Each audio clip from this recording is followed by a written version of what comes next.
السلام علیکم، آپ دیکھ رہے ہیں کے نیوز ایچ ڈی۔ میں ہوں حارث علی شاہ گیلانی۔ چلتے ہیں آج کی اہم خبروں کی طرف۔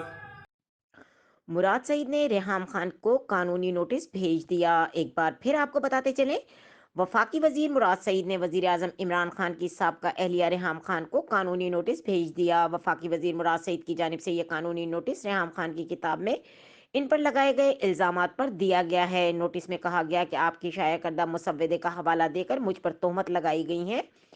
وزارت مواصلات کی کارکردگی کو متنازع بنایا گیا۔ مراد سعید نے ریحام خان کو قانونی نوٹس بھیج دیا۔ مراد سعید کا ریحام خان کی کتاب کے خلاف لندن میں دعویٰ دائر کرنے کا فیصلہ۔ نوٹس میں کہا گیا ہے کہ مسودے سے مراد سعید کی حد تک اور وزارت سے منسلک اہلکاروں کی حوصلہ شکنی ہوئی ہے۔ نوٹس میں مراد سعید کی تمام کامیابیوں کو متنازع بنانے کے لیے ریحام خان کی تحریر کا حوالہ دیا گیا۔ نوٹس کے مطابق ریحام خان کی تحریر کے ذریعے بہتان تراشی اور غلیظ پروپیگنڈا کیا جاتا ہے۔ ان کے نام سے پہلے بھی ایک مسودہ لیک ہوا جس کی آج تک انہوں نے تردید نہیں کی۔ ان تمام بہتانوں میں آپ کی تحریر کا حوالہ ہے، آپ اسے ری ٹویٹ کرتی رہی ہیں۔ یہ ریحام کے الزام تراشی، کردار کشی کی نئی کوشش ہے۔ نوٹس میں ریحام خان نے 14 روز میں اپنی تحریر کی وضاحت کر کے معافی مانگنے کا مطالبہ بھی کیا اور کہا گیا ہے کہ دوسری صورت میں قانونی کارروائی کے لیے تیار ہو جائیں۔